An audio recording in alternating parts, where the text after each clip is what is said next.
Hello, my name is Joshua Logue, and this is nonPOS, a modern point of sale system designed with small businesses in mind and ease of access as the primary goal. When we began this project, we wanted to differentiate ourselves from a typical POS system, notoriously difficult to read or use. Instead, we set out to design a system in which any potential user can easily find the feature or function they are looking for and immediately know how to use it once they do. As is typical of these types of systems, non-POS aims to create and manage a large quantity of incoming orders, whether these orders consist of food, merchandise, or services, as well as processing payments for these orders. Finally, all of our features can be directly accessed via web browser, so that virtually any device with an internet connection should be able to support and utilize non-POS. Hello, my name is Gavin Barron, and I'm going to be discussing the intended target market for non-POS. We designed non-POS specifically for use in the quick service industry, or fast food restaurants as they are more commonly known. The industry caters to the modern consumer lifestyle, requiring a very fast customer turnover rate and resulting in a 70-30 split between drive-through and dine-in sales respectively. Alongside these factors, the industry also faces a high employee turnover rate. We intend nonPOS to be an easy-to-use and simple-to-learn system to accommodate these factors.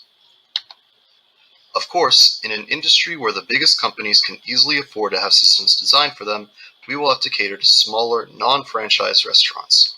Quick service restaurants run on a thin profit margin, and the price of equipment required for some POS systems might be too much to bear for some smaller restaurants.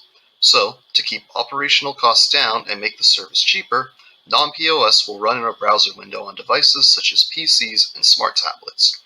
If we only charge a $90 monthly premium, which is competitive with other similar POS systems on the market, we will only need to capture 10% of the market, or approximately 4,000 restaurants, to generate $360,000 in revenue a month. I will now pass it off to Naji to discuss our competitors. Hello, my name is Naji Obaid, and I'm going to be discussing our competitors. We wanted to take on this project because we noticed there was a sector in the quick service restaurant industry that wasn't being addressed. Other sectors, such as general retail and casual dine-in restaurants, had plenty of point-of-sale options. In fact, I'd say that the market was pretty saturated with systems that cater to those types of business models. The fast food restaurant industry, however, requires refined systems that enable the employees to navigate large menus intuitively. There are a few POS systems that are available and are used by small franchises and single location establishments. One of the most common systems is Square. However, Square is too simple of a POS. It does not have the flexibility required to process complicated orders, nor does it have the capability to handle drive-through orders. In other words, all orders can only come in from one order stream. It isn't possible to separate orders coming in from different devices. The next two options are Clover and Toast. They are a bit more flexible and have more features than Square. However, they can get messy to navigate when large menu items are added. And oftentimes, you'll want to add custom modifiers to each item. Modifiers are basically the things that can be removed or added to an item. Clover and Toast don't have the ability to accomplish the task of applying selected modifiers only to items as needed. Sort of like when you're at a restaurant and ordering 3 hamburgers, and you want each of those hamburgers to be prepared differently. The last POS system is NCR. NCR is probably the most popular in the industry and honestly is the only POS system that provides most of the essential functionality that is required in a QSR. It has drive-through capability, which all other systems lack, and plenty of the features we want to incorporate into our own project. All these POS systems require expensive hardware that can easily go beyond the thousands depending on the number of units needed. Also, monthly integration fees are a huge burden that these systems require their users to have. In terms of web-based QSR point-of-sale systems, there aren't any competitors. We would be the only ones on the market. Hello, my name is Maribel Mireles and this is nonPOS work plan. For strike A, we set 1 week for the setup of nonPOS database. For strike B, 2 weeks set for the group to read up on languages HTML, CSS, jQuery, and Ajax. For strike C, 2 weeks to read up on PHP, PDO, and database management.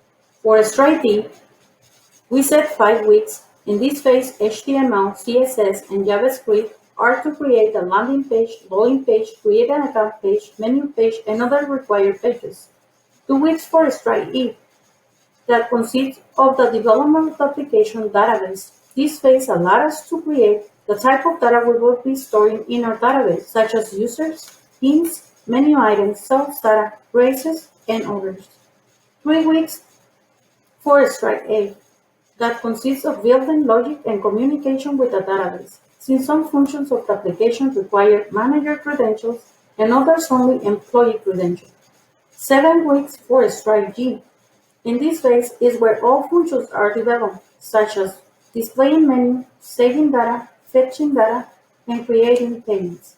3 weeks for Strike H, the last phase, consists in integrating the Square Payment API into our application. Hello, my name is Kevin Mitra, and I will be covering the architecture part of our project. We worked through the Odin server to make and to test our project to have everything working. For the databases, we use MariaDB to have stored data such as username and password for users to gain access, and also to store items on the list. For the server side, we use PHP for security purposes when the user can create or log into their account, and then MySQL to work around stored data in a database as our backend. Although we test the application through Linux Apache and LAMP Stack web server. For the client side, we use JavaScript, jQuery, HTML, Bootstrap, CSS, and Ajax as our front end. We use the Quagga JavaScript for scanning mobile devices to detect the barcode. And lastly, we use the Square API for making transactions through processing debit card or credit card for purchases. And this concludes our project overview, which will provide much service to small businesses. And now we will move on to our project demonstration. Hello, this is Kevin again, and welcome to the non-point of sale, where users can make small business lives easier. Users may have the application on their computer, tablet, or a mobile device to work with the orders. So here's the overview of our web page, which includes a little bit of information and the contact info. And here are the links and buttons to where users may log in.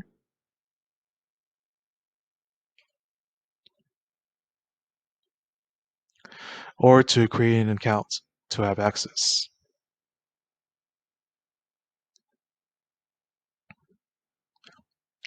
And I will turn it over to Joshua to demonstrate those.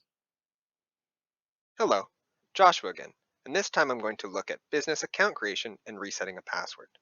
These two features are fairly similar and interact with the back end in the same way. First, I will go into account creation, implemented by Naji Obed. From the website's landing page, we can select this Create Account button, which will then take us to the creation page. Here, we can enter the information for the account we wish to create. Remember, this account is specifically for a new business, that is, the owner who will be controlling.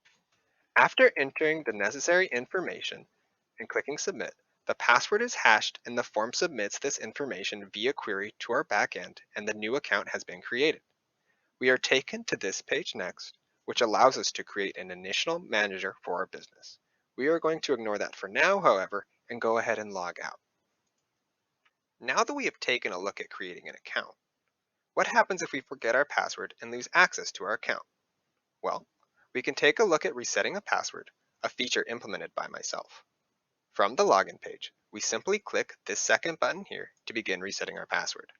From this page, we are prompted to enter the email address we registered with, so let's go ahead and do that and click Submit. In the backend, a token has been generated and assigned to our account, creating a link personal to us. Now we are informed that this resent link has been emailed to us, so let's close this and check our email. Here's the email sent from our reset attempt, so that when we click this link, we are taken to the actual reset page. Now, we can enter our new password and hit submit. That password is once again hashed just like it was on creation before another query is made, this time updating our backend with the new hashed password and giving us this success message. Now, we should be able to log in to our account with our new password. We're able to. The largest issue that I've had with this feature is implementing some sort of time control to the reset token, so that an ignored token will eventually time out and its validity will expire. I'm almost there, and I'm sure that I will get it. Next up is Najee and Kevin. Hello, this is Najee. In this video, I'm going to be demonstrating how to use the POS register section. So once you've logged into your business account, you can go ahead and click on POS register. Once you're here, you're going to be seeing a few different things. On the far left are a list of all the menus and categories that are associated with each business. These are all fetched dynamically using a database query. On the top are the numbers 1 through 10. These are the multipliers that can be applied to any of the items in any of the categories. Then on the top right are dine-in, takeout, call-in, and drive-thru. These simply represent where the order is being taken from. The top three, dine-in, take-in, or takeout, and call-in, must be given a name upon saving or charging. Drive-thru, however, is auto-incremented by fetching the last known drive-thru order and incrementing it. So, if the last drive-thru order was 50, saving this one will result in drive-thru 51. This is done to ensure the employees at the window are following the FIFO method and not confusing cars. Over here, save simply sends the order to the kitchen and stores it in the database. Charge calculates how much is to be charged by the customer or to the customer and save to the database. Orders simply opens all the existing orders labeled by drive-thru, call-in, takeout, and dine-in. Let's go ahead and process an order for demonstration purposes. Let's assume that I'm helping a customer and this customer wants 3 number ones. So we'll do 3 number ones. Now as you can see, a modal pops up with all the modifiers that are associated with this specific item. This is done using an AJAX request by communicating with the database. So let's say one of the number ones is no onions. The other one, the customer wants no tomatoes, and the third one with no pickles. Let's say the drinks, he wants 2 Dr. Peppers, and the last one is the water. This is how easy it can be done. Now, simply click Done, and that order is listed over here with all the modifiers and the price. Let's go ahead and save it as a takeout and demo. To view that order, you can simply go to Orders, go to Takeout, and it should be the last one. Hello, this is Najee. This time, I'm going to be demonstrating how to process a sale using Square's Payment API. So first, let's go ahead and add an item to the menu or to the queue. Combo development. Now this item is specifically for development purposes. Let's go ahead and save it as takeout. Now save it under my name. Charge, and now we're going to be asked to open the Square application. Please unplug your headphones from this Now the device. price is populated into the system, and all you have to do is swipe your credit or debit card.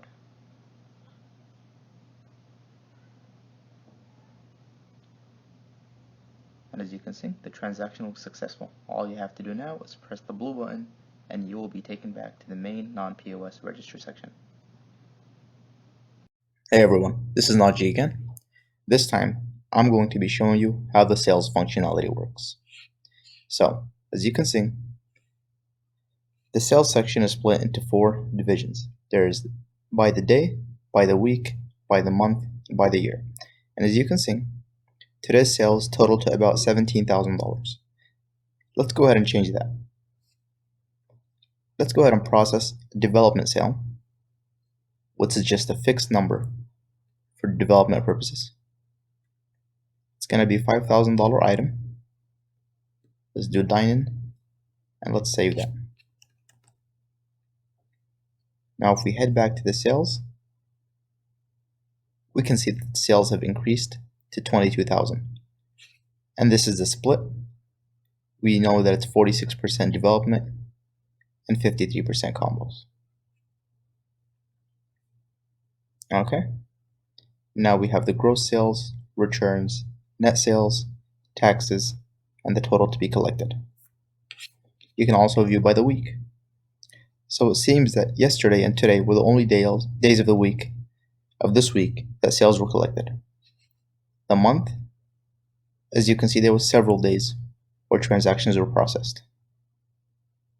And this is a more even distribution of the split. And note that the percentage is not of the sales but of the items sold. Now gross sales, returns, net sales, taxes, and total are all modified and calculated dynamically after each sale.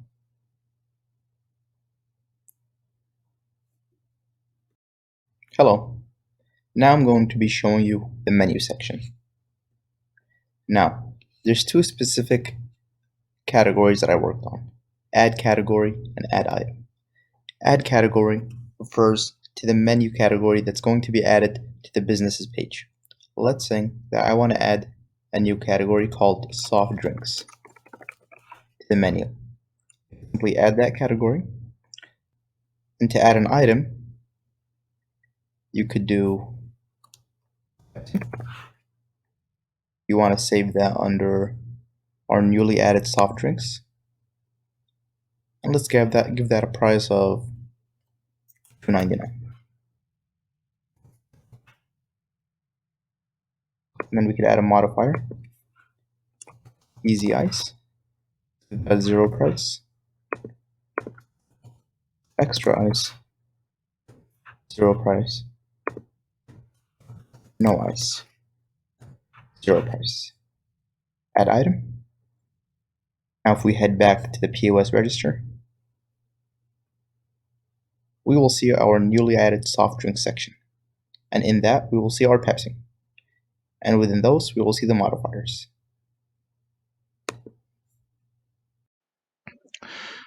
Hello, this is Kevin again, and I will demonstrate in the menu page on removing and editing items from the menu list after an item was added. So we will go on to the remove items section, and here we have the list of items displayed inside the menu. And right now we have 2 hazelnut coffees displayed, and let's go ahead and delete one of them. How are we going to do it? You can either click on one of them, or you can search up hazelnut coffee in the search bar. So we'll go in and type in hazelnut coffee. And once you have done it, it will be deleted from the list. So in our edit items section, we can edit items on the menu. You can either do one of the two things. You can either click on the item which is on the menu list, or you can type it on the search bar. So let's go ahead and type in Super Burger. And once you have done it, make changes to the item. And that's about it for the demonstration of our menu page. Next will be the employees page, which I will turn it over to Gavin to demonstrate. Hello, this is Gavin again, and I am now going to demonstrate the employees page, which I was responsible for implementing. The primary purpose of this page is so that employees can easily clock in and clock out, allowing the system to track their shifts. An employee can also view their personal employee info. On top of this, the page allows for managers to view the current info about all employees working at the same business, as well as access pages for editing, deleting, and creating employee info. When you click on the section labeled Employees on the business homepage, you will be brought to this page. If a user is just a normal employee, the page will look like this. The view of the page is determined by whether an employee is set up to have manager permissions in their info. Here, we can see the clock in, clock out, and personal employee info buttons. We are starting out on this page clocked in for demonstration purposes. By clicking on the clock in and clock out buttons, we receive feedback about the start and end times of the shift. The times shown are in UTC. These features are handled with attributes in the employee records of the database, one for signifying whether an employee is clocked in and another for holding the last clock-in time. Now, if I click on Personal Employee Info, you can see the info of a single employee appear on the side here. This is a simple call to the database to retrieve the appropriate information. Let me leave this page and change over to an employee with manager permissions. Now that we are back with manager permissions, we can see 3 more buttons. Create New Employee takes us to the page to create more employee records, but this has already been covered in the account creation portion of the video. View Employees gives us a list of all employee info, including our own. If we click on Manage Employee Data, we are taken to another page where we can see a set of fields and 2 buttons. Here we can update the data of an employee, and we can also delete an employee's data as well. A manager PIN is needed to perform these operations, as well as the ID of the employee the operation is being performed on. In case a manager leaves themselves logged in, nobody can mess with the data. These are also handled by simple calls to the database, but the update function requires logic to properly build the query based off of what fields are filled when the button is clicked. Allow me to quickly perform an update and delete operation.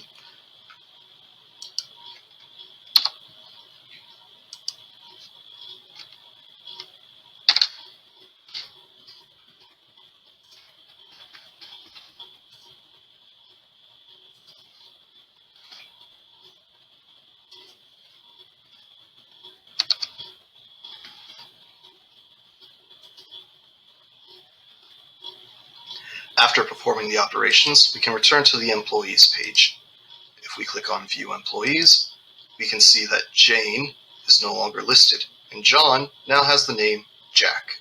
If I had the time, I would have liked to clean up the front end of these pages. The output could be more visible and organized better, and the containers around the fields and buttons needed to be formatted properly. Features that I had not thought of when originally planning for this page and was not able to implement include one that translates times to the time zone of the business's choosing. I also would have liked to have an extra table to store employees that are removed rather than outright deleting them, since it would be in the interest of proper record keeping for an employer to hold onto that data. I also plan to have a page where a manager could submit an employee ID for an employee in their business and get a list of all their shifts. The main challenge I faced was working with the time data types in PHP. To store the different times in the database properly and keep an accurate count of hours worked, I had to figure which time objects had the functions I wanted and what kind of conversions needed to be made. I needed to fine-tune which objects I used and how I formatted the data I was taking from them so they would be compatible with the database but still contain the info I wanted.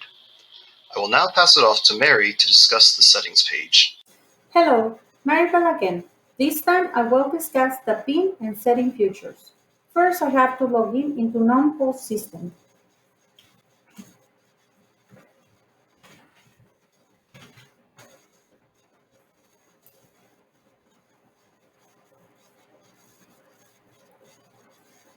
For PIN functionality, we have 2 different pins, one for the manager and the other pin for the employee. When I type the pin for the employee,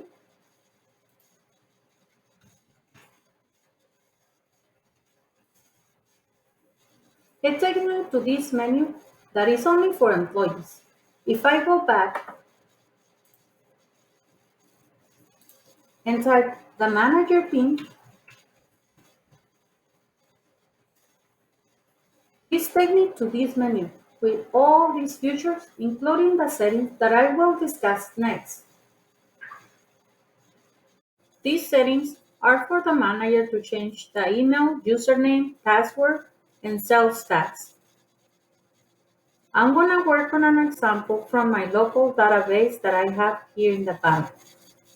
First, I'm going to change the email, next the username, then the password.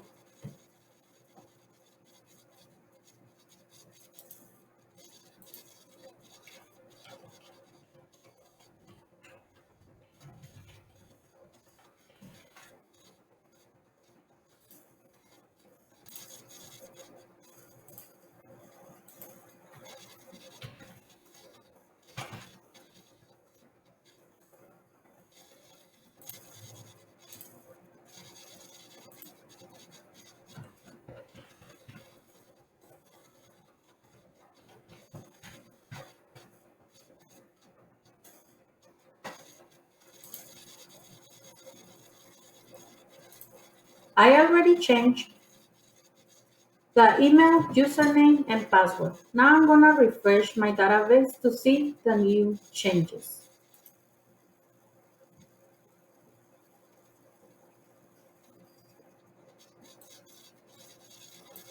Here is the new username, email, and the new password. As you could see, there is no need to ask for any personal info. Variables are carried out from the login. I still have work to do on the settings, but I almost there. Hello. In this final slide, I will be discussing what we learned and what we plan for the future. One takeaway from the project is to plan everything and expect that something will go wrong. There were often times when a feature was in the process of being developed and suddenly the data required for the feature was either missing, needed to be restructured, or was entirely unsupported. There were even times when the approach simply wasn't the best way to go about programming a feature. At that point, we would take a few steps back and reevaluate the method before moving forward. For our future, one of the first things we want to do is expand item modification to allow nesting multiple sub-items. This will allow employees and managers to easily customize modifiers by adding modifiers to those modifiers. This feature will really be great for restaurants with very complicated menus where customers are often requesting to leave off or add on specific condiments and quantities to their food items. Next, we would like to add barcode scanning functionality. This feature will allow non-POS to easily dig into other business models with similar needs, such as gas stations with built-in buffets or sandwich shops, and small markets. Next, we would like to add a live kitchen view. A live kitchen view will allow cooks to see which orders came in first and to prioritize their time by gearing urgency towards orders that have been in the kitchen longer. Time management will be possible because order timers will allow the cooks and kitchen staff to see how long each order has been in the kitchen.